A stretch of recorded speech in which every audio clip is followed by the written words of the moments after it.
আমরা আজকে কথা বলবো সন্ধি নিয়ে। তো আজকে যদি তোমরা সন্ধির এই ক্লাসটি দেখো, তোমাদের কাছে সন্ধি একদম পান্তাভাত হয়ে যাবে, সেটা আমি গ্যারান্টি দিলাম। কারণ হচ্ছে এর আগেও যাদেরকে বুঝিয়েছে তারা এখান থেকে 100% মার্কস কমন পেয়েছে, এবং আমি নিজেও পেয়েছি এখান থেকে 100% মার্কস কমন পেয়েছি। যে যতটুকু দরকার আমি ততটুকু এখানে বলার চেষ্টা করেছি এবং বোঝানোর চেষ্টা করেছি। কারণ সন্ধি যদি আমরা পড়তে চাই, এটা একটা মোটামুটি একটা সাগরেই বলা যায়। এর অনেক পড়া, সন্ধির অনেক রুলস, অনেক নিয়ম, অনেক এক্সাম্পল। তো এতগুলো বিষয় পড়া আসলে মাথা রাখা যায় না। তো আজকে যতটুকু প্রয়োজন পরীক্ষায়, কম্পিটিটিভ পরীক্ষায় যতটুকু আসে ততটুকু আমরা আলোচনা করার চেষ্টা করব। আমি এখানে দুইটা বিষয় একসাথে করার চেষ্টা করেছি, যেটা নবম দশম শ্রেণীর নতুন এবং পুরাতন বই, নবম নবম দশম শ্রেণীর নতুন এবং পুরাতন বই দুইটিকে কম্বাইন করে একটা গোছানো প্রস্তুতি। অর্থাৎ যেটা তুমি পড়ে, যা এই ভিডিওটা দেখে তোমার আশা করা যায় যে আজকে এখান থেকে সকল রকম তোমার কনফিউশন গুলো ক্লিয়ার হবে এবং এখান থেকে তোমরা 100% মার্কস কমন পাবো বলে আমার বিশ্বাস। তাহলে আমরা একটু যাই কিভাবে আমরা সন্ধির আজকের এই বিষয়টা পান্তাবাদ করবো, সেটা আমরা একটু দেখবো। যে সন্ধির এখানে বেশ কয়েকটা রুলের মাধ্যমে আমরা সন্ধির টপিক গুলো শেষ করবো। কারণ এত এত বিষয় আমরা না পড়ে যেগুলো কমন আমাদের লাগবে পরীক্ষা আসার মতো, সেই বিষয়গুলো আমরা সূত্রের মাধ্যমে মনে রাখার চেষ্টা করবো। তো প্রথম আমি এখানে সূত্রের মধ্যে যে প্রথম সূত্রটা রেখেছি, এখানে আমরা কোন কয়টি ধাপে শিখবো আমি একটু বলি তোমাদের। প্রথম বিষয়টা হচ্ছে আমরা এখানে নতুন এবং পুরাতন বই মিলে নিপাতনের সিদ্ধ সিদ্ধ সন্ধি এই বিষয়গুলো শিখবো আমরা, এবং যে বিশেষ নিয়মের সন্ধি এই বিষয়গুলো শিখবো এবং কিছু সন্ধির নিয়ম কানুন শিখবো। তাহলে প্রথমে আমাদের যে নিয়মটি রয়েছে সেটা হচ্ছে বিসর্গ সন্ধি, ঠিক আছে? তো বিসর্গ সন্ধি তোমরা যদি একটু দেখো, আমি যদি একটু বড় করি, তাহলে এই যে বিসর্গ সন্ধি দেখো, বিসর্গ সন্ধি তিন সরাও, এই টেকনিকের মাধ্যমে কিন্তু আমরা বিসর্গ সন্ধি শেষ করব। ঠিক আছে? আমরা জানি সন্ধি তিন প্রকার, একটা হচ্ছে সরস সন্ধি, একটা হচ্ছে ব্যঞ্জন সন্ধি, একটা হচ্ছে বিসর্গ সন্ধি। তবে প্রধানত সন্ধি হচ্ছে দুই প্রকার, সরস সন্ধি এবং ব্যঞ্জন সন্ধি। আর এমনি যদি সন্ধিকে ভাগ করা হয়, প্রধানত না, প্রধানত হচ্ছে দুই প্রকার, সরস সন্ধি ও ব্যঞ্জন সন্ধি। আর এমনিতে যদি সন্ধিকে তুমি ডিভাইড করো তাহলে সেটা হচ্ছে সরস সন্ধি, ব্যঞ্জন সন্ধি ও বিসর্গ সন্ধি। ঠিক আছে? তো তার মধ্যে হচ্ছে বিসর্গ সন্ধি, আজকে আমাদের বিসর্গ সন্ধি টপিক প্রথমে আলোচনা করতেছি। এটা হচ্ছে বিসর্গ সন্ধি, এই একটা মাত্র রোল দিয়ে যতগুলো বিসর্গ সন্ধি আছে তুমি ডিভাইড করতে পারবা। দেখো, তিন সরাবো, তিনটি জিনিস সরাইলে, অর্থাৎ তিনটা জিনিস যদি আমরা সরাই তাহলে আমরা বিসর্গ সন্ধি ক্লাসিফাই বা আইডেন্টিফাই করতে পারবো। যেমন তিন সরাও, তিন হচ্ছে তিনটা জিনিস, কি কি? দন্তাস, দন্তাস মানে হচ্ছে কি? দন্তাসের মধ্যে স, দন্তাস স না, স হচ্ছে তালবস, মূর্ধন্য স, দন্তাস। ঠিক আছে? তারপর হচ্ছে র সরাইতে হবে। র মানে কি? রয় শূন্য র, র্যাফ। ঠিক আছে? রয় শূন্য র বা র্যাফ, রর মধ্যে রয় শূন্য র বা র্যাফ। আর হচ্ছে ও, ওকার মধ্যে হচ্ছে ওকার এবং ও। তাহলে আমি যদি আবার একটু বলি, তিনটা জিনিস সরাতে হবে তোমার, কি কি? একটা হচ্ছে তালবস, তিনটা জিনিস সরাইতে হবে, তিনটা জিনিস সরাও, অর্থাৎ তিনটা জিনিস সরাইয়া তুমি বিসর্গ বসাবা। মানে তিনটা জিনিস সরিয়ে তুমি বিসর্গ বসাবা। তিনটা জিনিস কি কি? স, স সরাইতে হবে। স মানে কি? তালবস, মূর্ধন্য স, দন্তাস। এরপর হচ্ছে র সরাইতে হবে। র মানে কি? র এবং র্যাফ। এরপরে ও সরাইতে হবে। ও মানে কি? ও এবং ওকার, এই বিষয়গুলো, তিনটে বিষয় সরাইলে আমরা এর বদলে বিসর্গ বসাবো। তাহলে এখন দেখো আমরা একটা এক্সাম্পলের মাধ্যমে দেখি। নিষ্ঠুর, দেখো নি লেখা হয়েছে এখানে, নি, এখানে মধ্যাংশ আছে না? মধ্যাংশ আছে, মধ্যাংশের জন্য আমরা কিন্তু বিসর্গ বসাবো।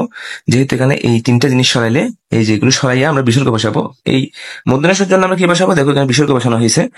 এরপরে টুর তো আছেই, টুর আমরা লিখে দিব যেভাবে আছে সেভাবে। আরেকটা এক্সাম্পল দেখো, নিশ্চয়, দেখো তালবস, তালবস সরিয়ে আমরা কি বসাবো? বিসর্গ বসাবো।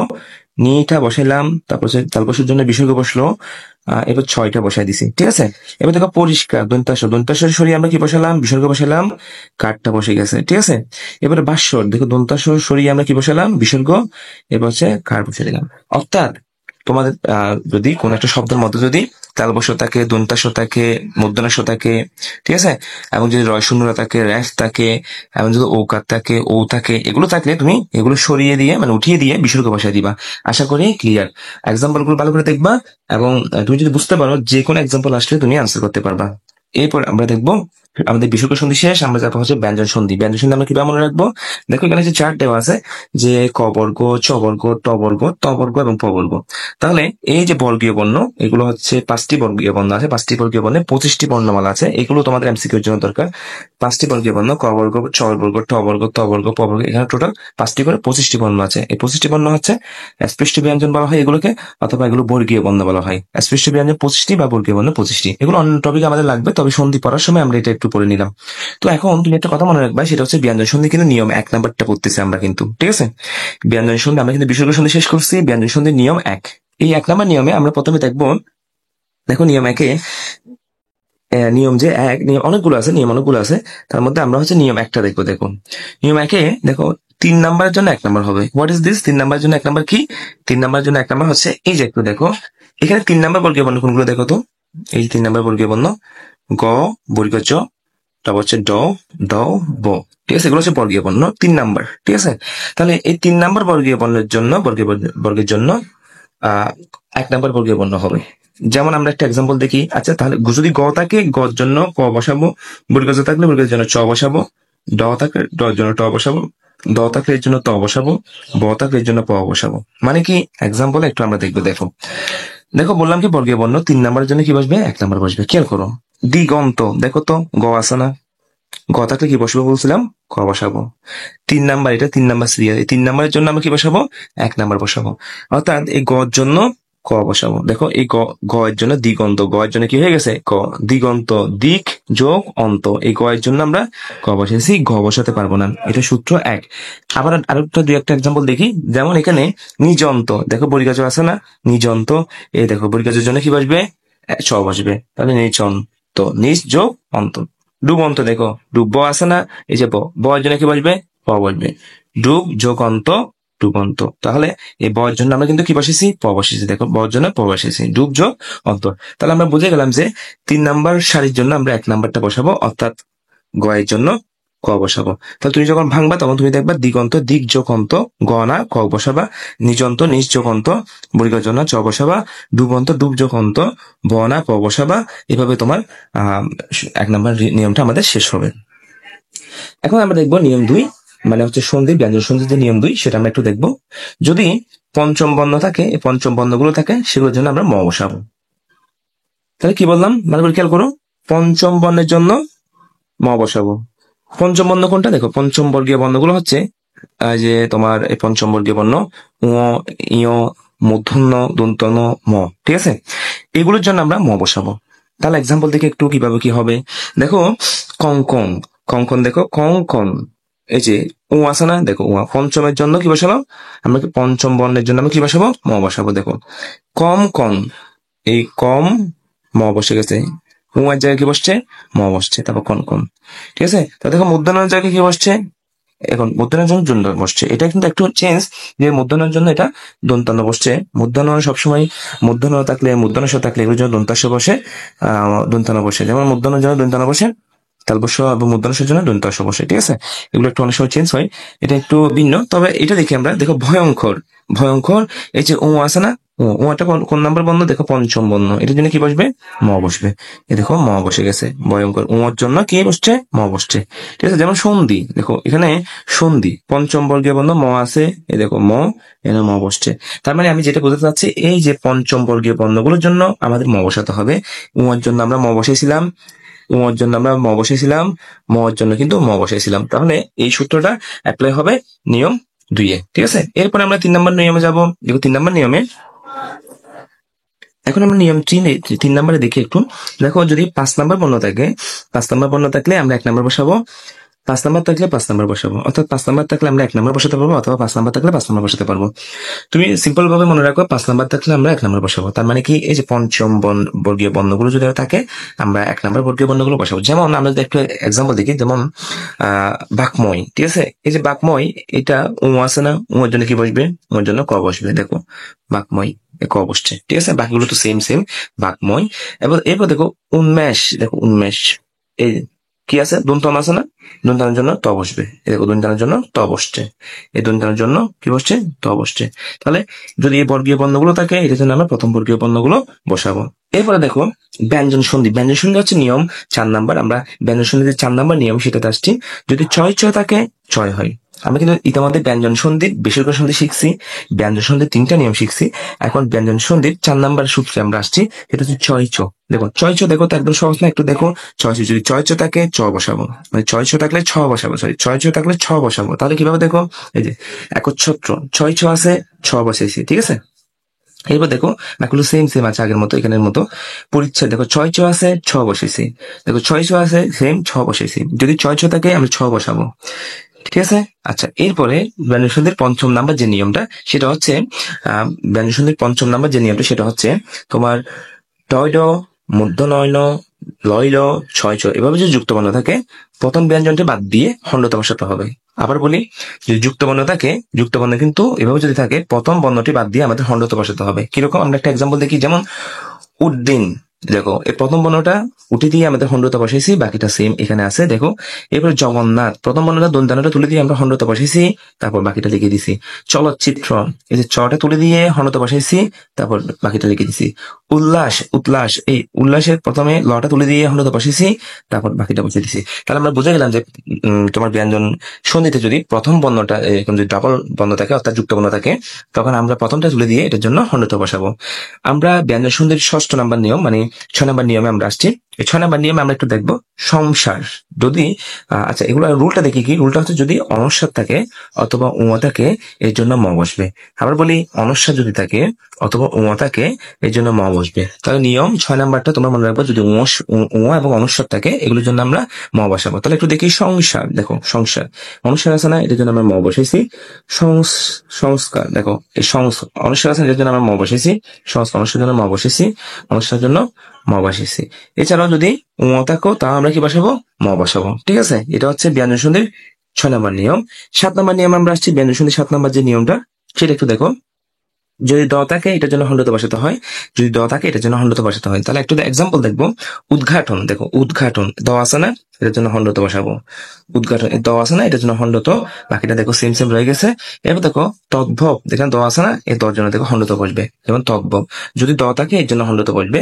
যদি দ থাকে, এর জন্য হন্ডত বসবে। ঠিক আছে, এরপরে ব্যঞ্জন সন্ধির 8 নম্বর নিয়ম, সেটা হচ্ছে যদি দেখো 8 নম্বর নিয়মটা দেখো, বিপদ যদি থাকে, এর জন্য বিপদ বসাবো। যদি বিপদ শব্দটা থাকে, যদি তুমি দেখো ব্যঞ্জন সন্ধিতে বিপ আছে, তুমি একটা বিপদ বানাবা। এটাকে কি বানাবা, বিপদ। যেমন বিপদজনক, এই যে দেখো বিপ আছে, এটা বিপদ বানাইছো।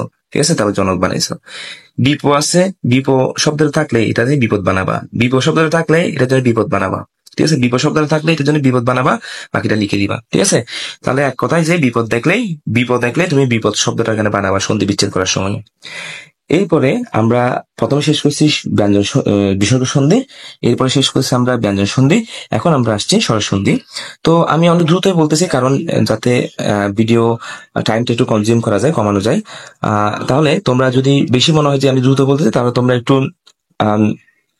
স্পিডটা কমাইতে পারো ইউটিউবে গিয়ে, ওইখানে সেটিং এ গিয়ে। আচ্ছা, যাই হোক, আমরা একটু স্বরসন্ধিতে আসছি। স্বরসন্ধির যে 1 নাম্বার, সেটা হচ্ছে জফলা। যদি জফলা থাকে, এটা রস্বীকার হয়। যদি জফলা থাকে, এটার জন্য রস্বীকার হয়। তাহলে কিভাবে কি, আমরা একটু দেখি। এটা স্বরসন্ধির একটা নিয়ম।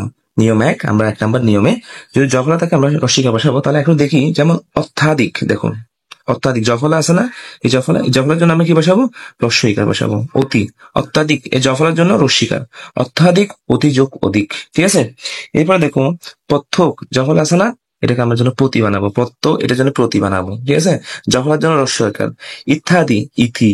ঠিক আছে, ইত্যাদি, এই জফলার জন্য ইতি বানাবো, মানে রস্বইকার বানাবো। যদি জফলা থাকে, এই জন্য রস্বইকার বানাতে হবে। এরপর দেখো, আমরা 2 নম্বর যে নিয়ম, সেটা আসছি স্বরসন্ধির যে নিয়ম 2 নম্বর, সেটা আসছি। দেখো রফলা থাকলে রিকার বানাবা, রফলা থাকলে রিকার বানাবা। তাহলে রফলা থাকলে রিকার মানে কি, একটা এক্সাম্পল দিকে দেখো, পিতৃলয়, দেখো পিত্রালয়, এটা রফলা আছে, কিন্তু রফলা আছে। রফলা থাকলে এখানে রিকার বানাইছি, পিতৃ, রফলা রিকার বানানো হবে। পিত্রানুমতি, দেখো রফলা থাকলে রিকার বানাবে। এগুলো কিন্তু তুমি একটু বুঝে বুঝে মুখস্থ করবা, যে টেকনিক্যালি এই যে সূত্রের মাধ্যমে একটু মুখস্থ রাখবা। যদি তোমাকে বাইরে থেকেও দেয়, তুমি আনসার করতে পারবা। ঠিক আছে, তাহলে এই যে রফলা থাকলে রিকার বানাইতে হবে, এটা হচ্ছে বিষয়। আর এখানে পিত্রা অনুমতি, দেখো অনুমতি অলরেডি আছে এখানে। পিত্রালয়, কিন্তু এখানে অলরেডি আছে আলয়। ঠিক আছে, আলয় অলরেডি আছেই। আমাদের সন্ধি মোটামুটি শেষ করতে এখন আমরা দেখবো হচ্ছে, প্রথম আমি বলছিলাম আমরা ব্যঞ্জন সন্ধি আলোচনা করছিলাম, সরি বিসর্গ সন্ধি আলোচনা করছিলাম, এবং ব্যঞ্জন সন্ধি আলোচনা করছিলাম, এবং স্বরসন্ধির 2টা নিয়ম, নিয়ম 1 এবং হচ্ছে নিয়ম 1 এবং নিয়ম 2 আলোচনা করছি। বাকিগুলো যে ইম্পর্টেন্ট না তা না, অনেক আছে এখানে। তবে যেগুলো কমন, পরীক্ষা বারবার আসে, যেগুলো আমরা জানলে আনসার করতে অবশ্যই পারবো, মোটামুটি পরীক্ষায় বারবার আশাগুলো নিয়েই আমাদের আজকের এই স্লাইড। তো আমরা এখন দেখবো নিপাতনে সিদ্ধ সন্ধি, যেখান থেকে পরীক্ষায় অনেকগুলো প্রশ্ন আসে, যে নিচের কোনটি নিপাতনে সিদ্ধ সন্ধি। অর্থাৎ এই নিপাতনে সিদ্ধ সন্ধিগুলো হচ্ছে কোনো নিয়ম মানে না। নিপাতনে সিদ্ধ সন্ধি মানে কি, যে সন্ধিগুলো কোনো নিয়ম মানে না, সেগুলোকে বলা হয় নিপাতনে সিদ্ধ সন্ধি। তাহলে নিপাতনে সিদ্ধ সন্ধি কোনগুলো, সেগুলো আমরা মনে রাখবো কিভাবে। দেখো নিপাতনে সিদ্ধ সন্ধি মানে হচ্ছে যেগুলো কোনো স্বরসন্ধি ব্যঞ্জন মানে না, কোনো নিয়ম মানে না, কোনো ব্যঞ্জন সন্ধি নিয়ম মানে না, কোনো বিসর্গ সন্ধি নিয়ম মানে না, মানে এগুলো নিজেদের মতো, এই সন্ধি বিচ্ছেদ গুলো তোমার নিজেদের মতো হয়। ওরা যে স্বাভাবিক যে রুলস, আমরা রুলস নিয়ে পড়ছি সেই রুলস দিয়ে হয় না, এগুলো নিজে থেকে মানে একটা নিজস্ব নিয়ম আছে এগুলোর, এই শব্দগুলোর। তো এগুলো যেহেতু নিপাতন সিদ্ধ সন্ধি মানে নিজস্ব নিয়মেই অনুধাবন করে বা চলে, সেজন্য আমরা নিপাতন সিদ্ধ সন্ধি আলাদা করে মনে রাখবো। পরীক্ষায় তোমাকে জিজ্ঞেস করবে যে নিচের কোনটি নিপাতন সিদ্ধ সন্ধি অথবা নিচের কোনটি নিপাতন সিদ্ধ সন্ধি নয়। তাহলে আমরা নিপাত নিষিদ্ধ সন্ধি কিভাবে মনে রাখবো? দেখো, মারথন্ড, প্রতাপ, এগুলো কিভাবে, যে এখানে যেগুলো রেড কালার চিহ্নিত করা আছে, আবার বলতেছি এখানে যেগুলো রেড কালার চিহ্নিত করা আছে সেগুলোই তোমরা মনে রাখবে একটা গল্পের মাধ্যমে। তাহলে আমরা একটু দেখি গল্পটা কি। তুমি তোমার মতো করে একটু গল্প বানিয়ে নিতে পারো, আমার মতো করে একটা গল্প বানানো আছে এখানে। একটু দেখো, মার্তণ্ড প্রতাপ পৌর রাজা, মার্তণ্ড প্রতাপ পৌর রাজা, এই যে রেড কালার গুলো কিন্তু তোমার নিপাত নিষিদ্ধ সন্ধি, ঠিক আছে? সবগুলো না, কিন্তু রেড কালার গুলো। মার্তণ্ড প্রতাপ পৌর রাজা হরিশ্চন্দ্রের অত্যাচারে অভিশাপে, মানে মার্তণ্ড প্রতাপ পুরো রাজা হরিশ্চন্দ্র অত্যাচার, মানে হরিশ্চন্দ্র একজন মানুষ যার অত্যাচারে অভিশাপে নিজের কুলটা রক্ষা করার জন্য দুর্লোকে প্রায়শ্চিত্ত করতে একাদশী বৃহস্পতিবার তার তিন কন্যা, তার তিন ষোড়শী কন্যা মনীষা, অক্ষিণী, বনস্পতি, অনন্যা, আহ কাউকে না জানিয়ে ঘোষপথ গোরখপুর চলে গেলেন। আশ্চর্যের বিষয়, তাদের দুই ভাই তস্কর ও মা পতঞ্জলি এই বিষয়ে কিছু জানতো না। তাহলে এই যে এখানে যে মার্তণ্ড পৌর, হরিশ্চন্দ্র, কুলুটা, দুর্লভ, পাইশ্চিত্র, একাদশী বৃহস্পতি, ষোড়শী, মনীষা, অক্ষিণী, বনস্পতি, অনন্য, তারপর হচ্ছে ঘোষপথ, গোরক্ষপুর, তারপর হচ্ছে আশ্চর্যর, তারপর হচ্ছে তস্কর ও পতঞ্জলি, এই শব্দগুলো হচ্ছে নিপাতনের সিদ্ধ সন্ধি। আশা করি যে তোমরা যদি কোনো ভিডিওতে যদি সমস্যা হয় আমাকে কমেন্টে জানাবা। কোনো কিছু বুঝতে অসুবিধা হলে আমি চেষ্টা করবো তোমাদের কমেন্ট আনসার দেওয়ার জন্য। ধন্যবাদ সকলকে।